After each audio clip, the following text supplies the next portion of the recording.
So the last speaker in our slot is Mr. Dušan Stojanović, and he will be speaking about e-government services in Serbia. And please come forward.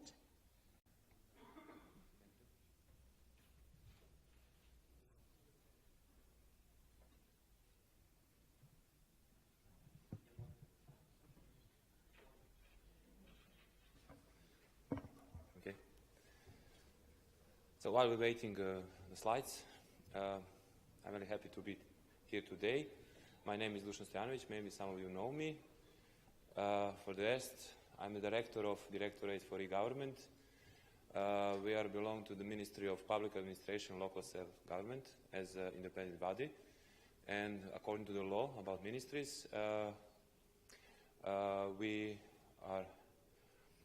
have to deal with all issues about e-government in government of Republic of Serbia through all necessary institutions in the government. So first of all, it is all ministries and responsible bodies, and of course local self-government and all other institutions. So today I will try to be short because I hope that a lot of you saw this presentation. It is actually the presentation how we see our further steps in next 4 years. Because of this, the name of the presentation is how and where further.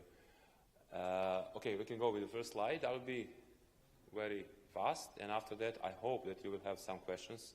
I will ask you to have some questions and to ask whatever you think it's appropriate for this occasion today. So, do I use something or? Yeah.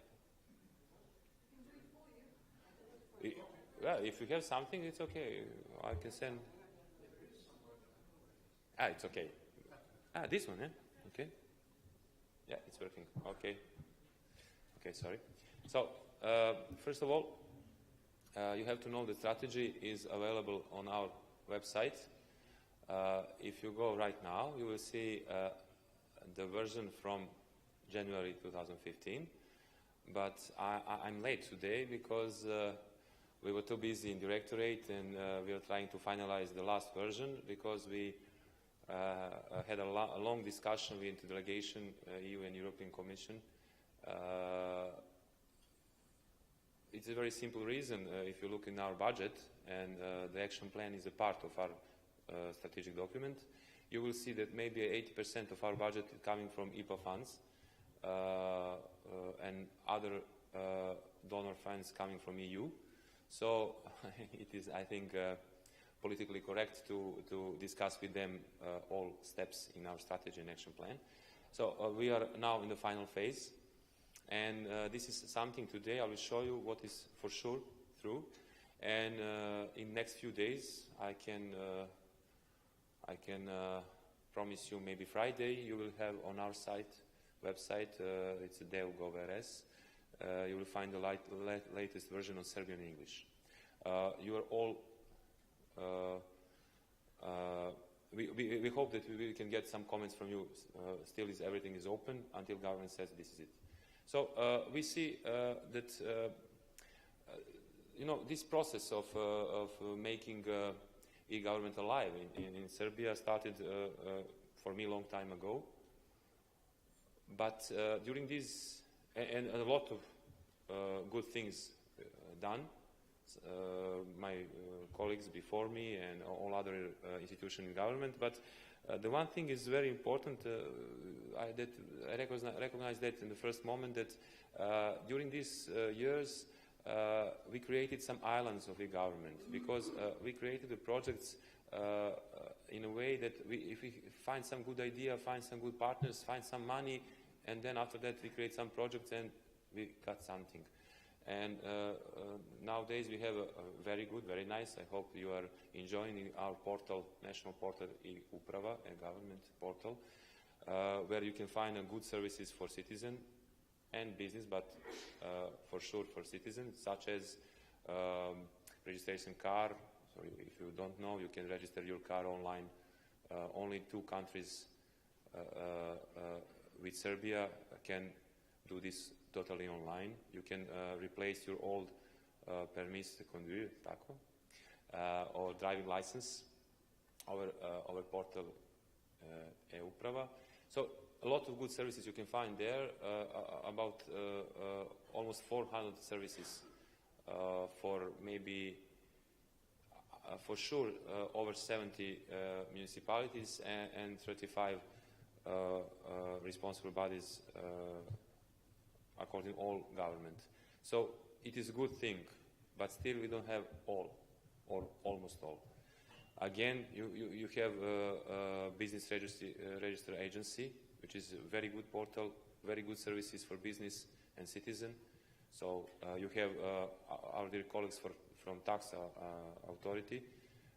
You all know for the portal e-porezi, and a lot of good things done in last 2 years. So, but it is all islands. Still, if you want to create something in Serbia, because we are good in management and we start our process in October, finding something new for next year, the process is like this. We choose good ideas from our system for all other systems in government, and then when we put all the ideas on table, then about 70% of these ideas we have to move from the table because we don't have legislation.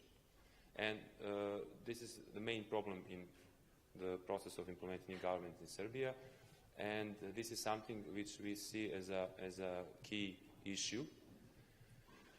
The other thing is data registers or datas. We don't have structured data. I know that you know that right now in Serbia you have over almost. I'm not so sure, but about 50 databases who has your personal data, your jedinstveni matični broj, okay, personal identification number, stored in some database, all other your personal data, and it is not such a big problem because all of these institutions are good, they know how to store data and secure data, but the problem is when you change something in one database, for example, you move somewhere and you change that in some database, for example, Ministry of Interior, it is an issue for you and all other institutions. Is it your new address stored with same data in all databases? I'm sure that it is not the problem. So we don't have structured data in some very important registers, such as we don't have a unique citizen register still. We have something that we call address register, but we don't use it, and etc. The other thing is interoperability. I think that this is the goal that we almost finalized. The problem with interoperability is because we don't have something which we call catalog of web services. Still, you can create something somewhere in a public administration, and all other institutions maybe know that you have that. Very similar situation is that some other institution can develop something again from beginning, and we have already done that. So but we have timestamp authority. Directorate is timestamp authority for all institutions in government.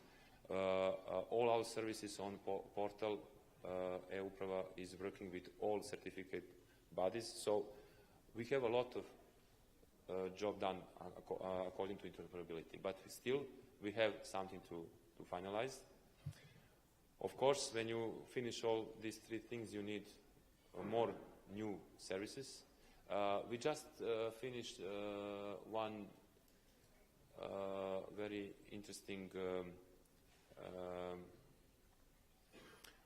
public survey, and we are not surprised because we know the situation with about portal and how many people knows about portal, and it is for our minister it was disappointing. But we know that less than 5% of citizens know what is portal e-uprava and what you can do right now on this portal. So the idea is to create more good complex services. If you create something which is useful for citizens, they will use it. If you create something which is just information, they still can walk and see on the dashboard, okay, I need this or that. But real situation, really government is to come virtually in some one-stop shop and to put your demand. I need that. And you don't care about what is necessary to bring or what is necessary to have if the public institutions or institutions of public administration and local self-government has that in their systems. This is according to the Article 136, according to the law about administrative procedures, and right now it is in the law. But our government is not using that well, so still we have people, citizens of Republic of Serbia, who are the mailmen of public administration. So we want to stop this. We want to create good complex services. If citizens know what they need, they will get.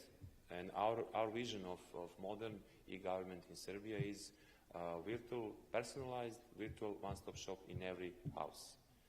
Of course, over national portal EU-Prava. And on the end, education.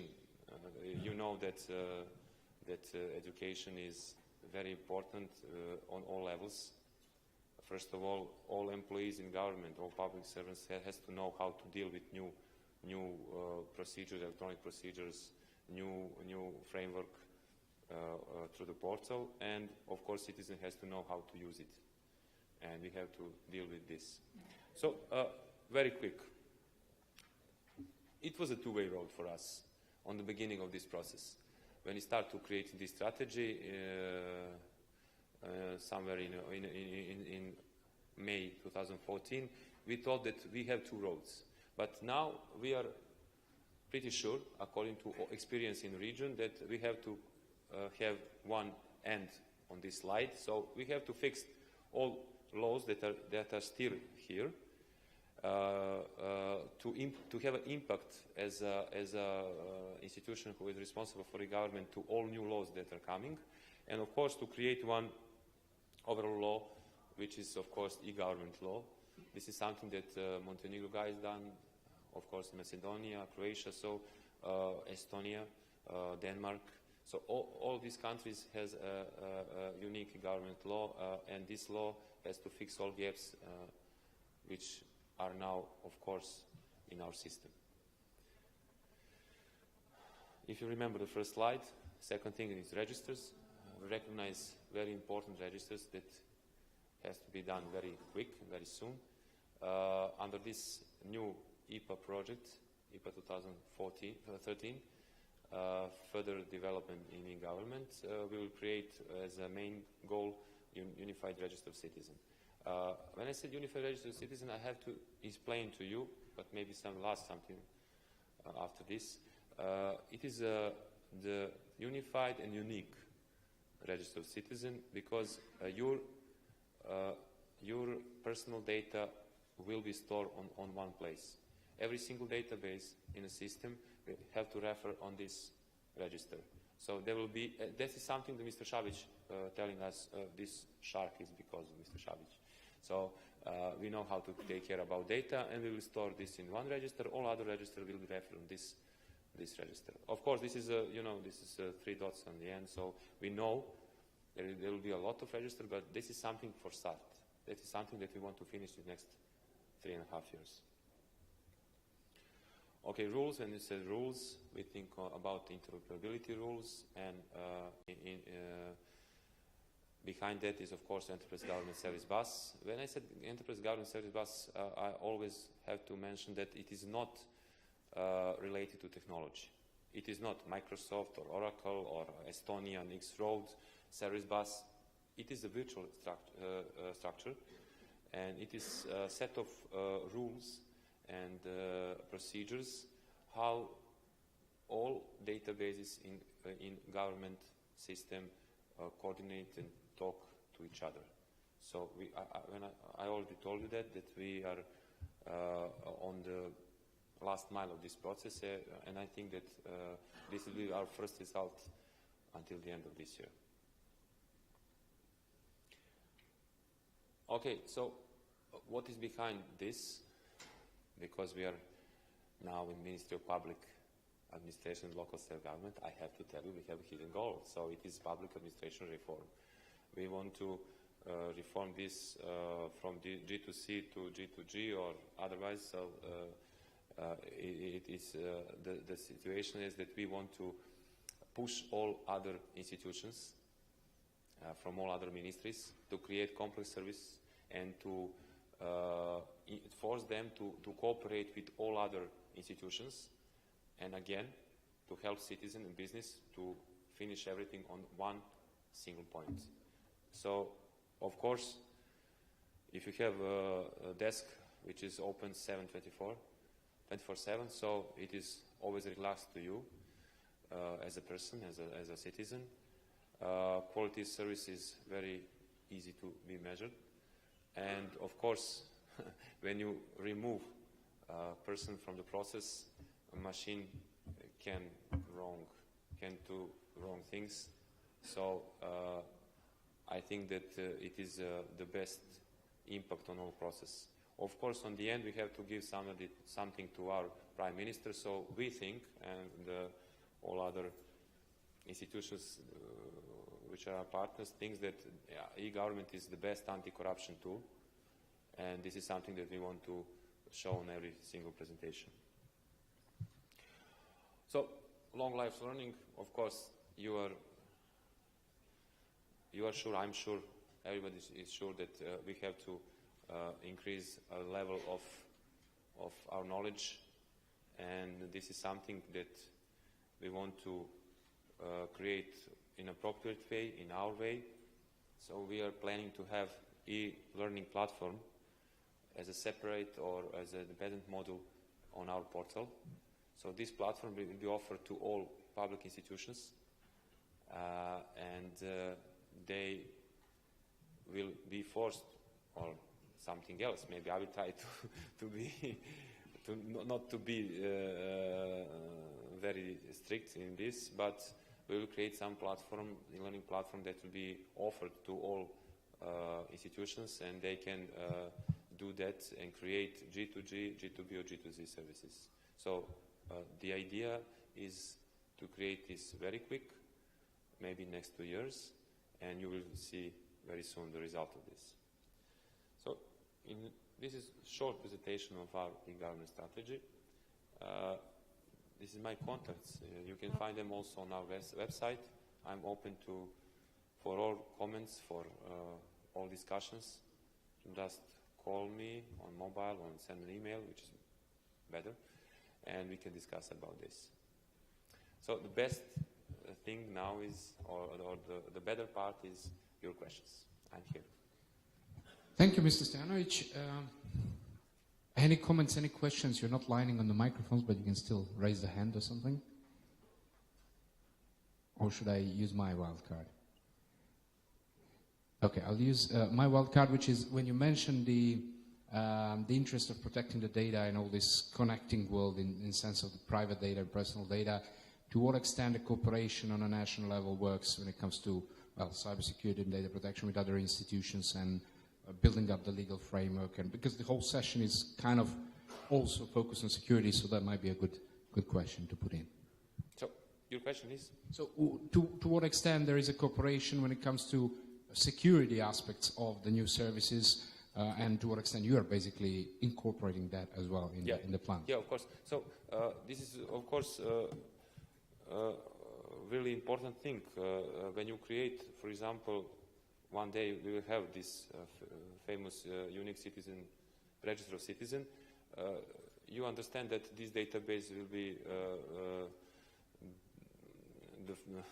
the most famous database in Serbia. Everybody wants to find a way to go through data, to get some data. So my idea is to put this database in Ministry of Interior. The guys from Ministry of Interior, our dear colleagues, are not willing to have this right now, but we will still negotiate. But yes, we have a lot of partners on this. for sure Ministry of Interior, Ministry of Defense.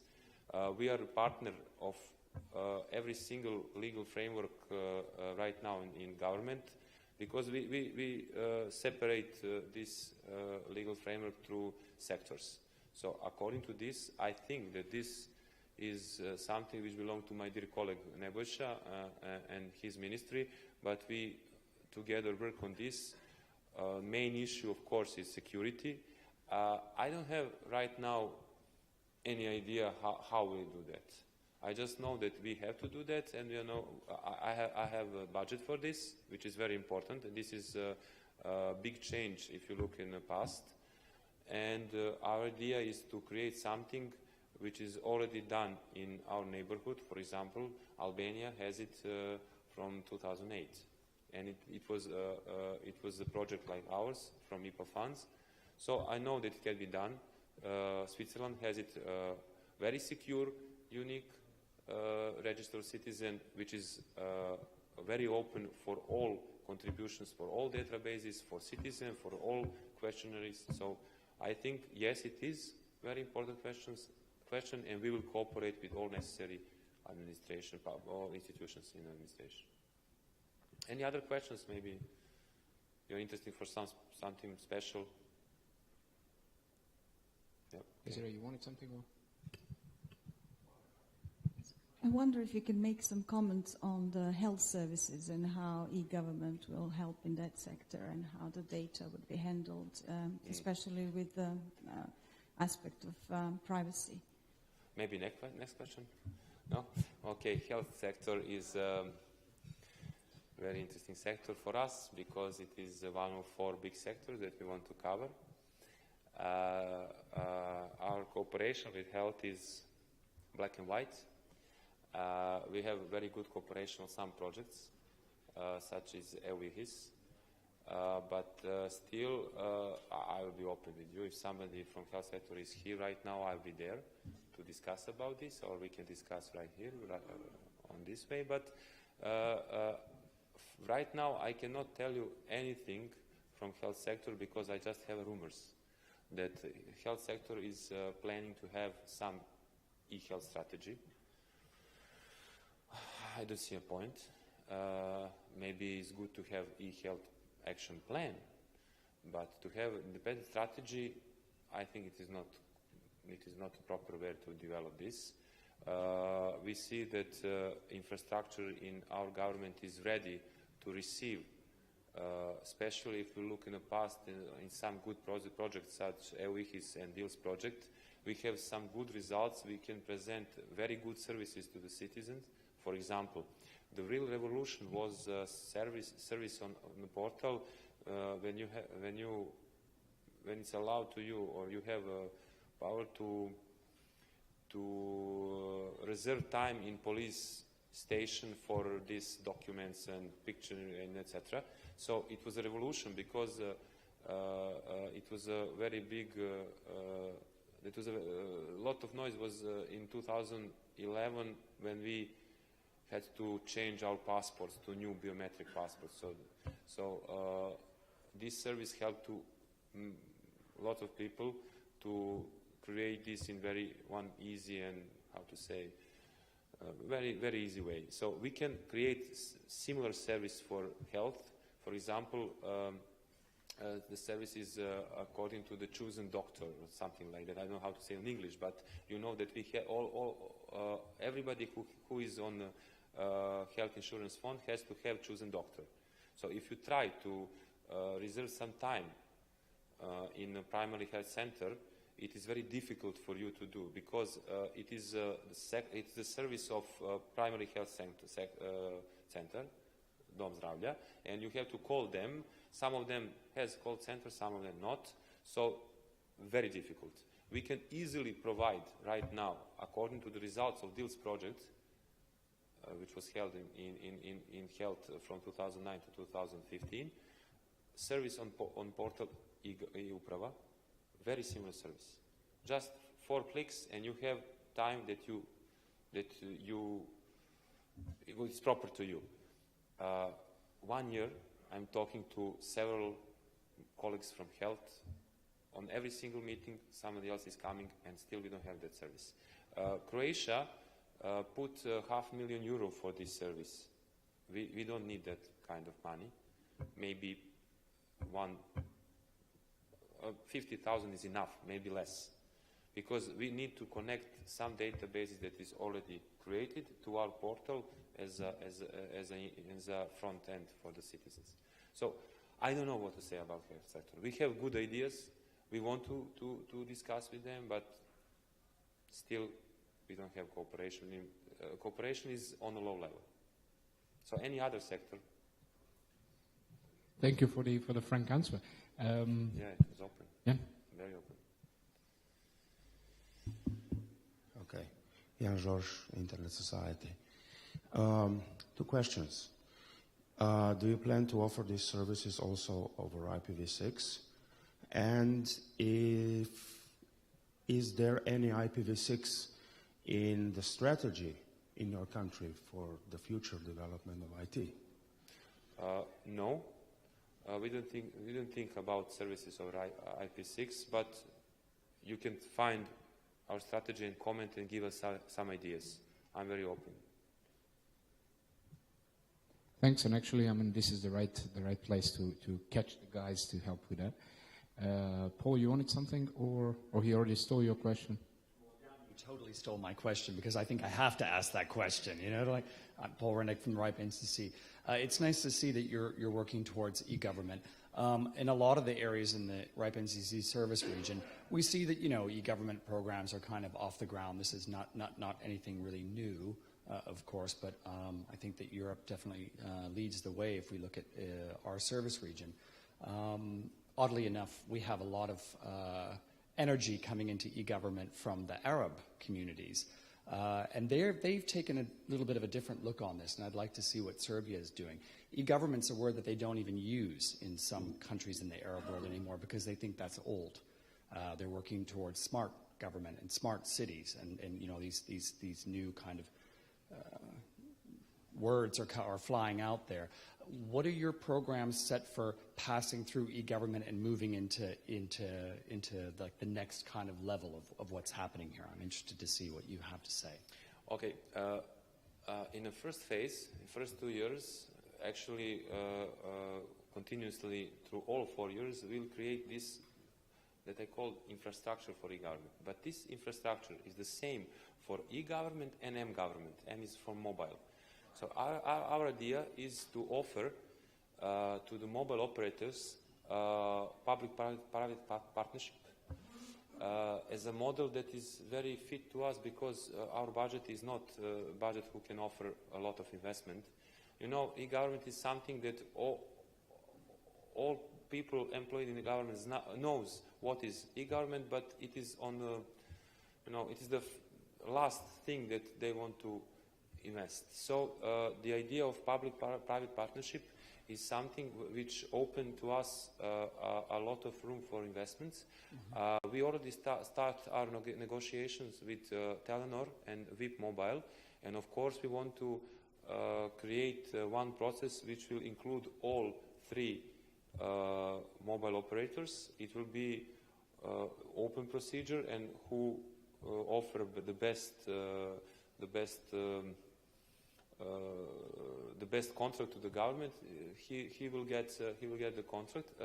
Right now, we have a problem with the law about public-private partnership. In Article 3 of this law, it is written that it is not allowed to create public-private partnership for the services related to telecommunications.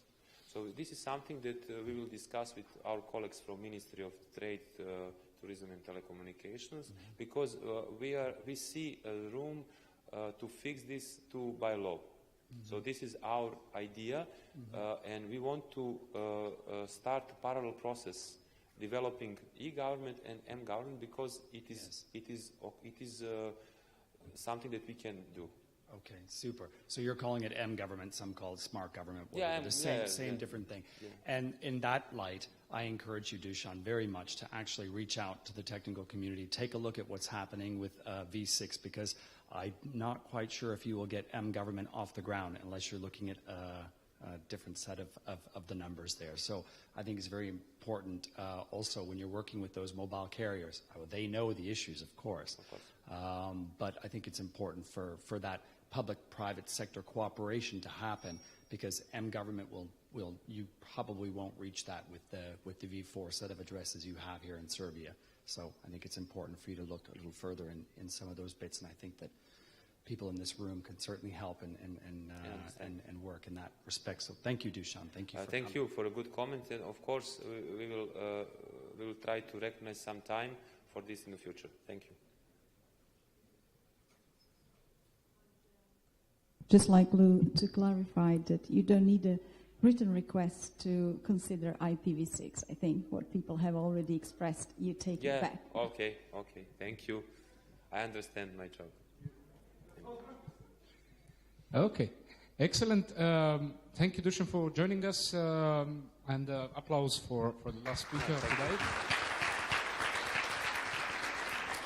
I think actually Paul rounded and kind of provided bottom line of this session about a policy that it boils down to the cooperation between government, technical sector, corporate sector, civil society, in order to really get the benefits of the future services. Two housekeeping information. One is, if anyone has found an Apple charger, an Apple notebook, laptop charger, we have a person who's lost one, so if there is one, this one is not. So if anyone has found it, please, you can bring it to this table or at the registration desk. The owner is desperate for it, you can imagine. The second one is we have a coffee break. We're a little bit ahead of time, which is good. So we have 10 more minutes for coffee break. And at the end, I just realized that we didn't introduce ourselves at the beginning, which is quite rude. Thank you, Desiree Milošević and Vladimir Radunović, myself. Thank you for coming. See you at the coffee break.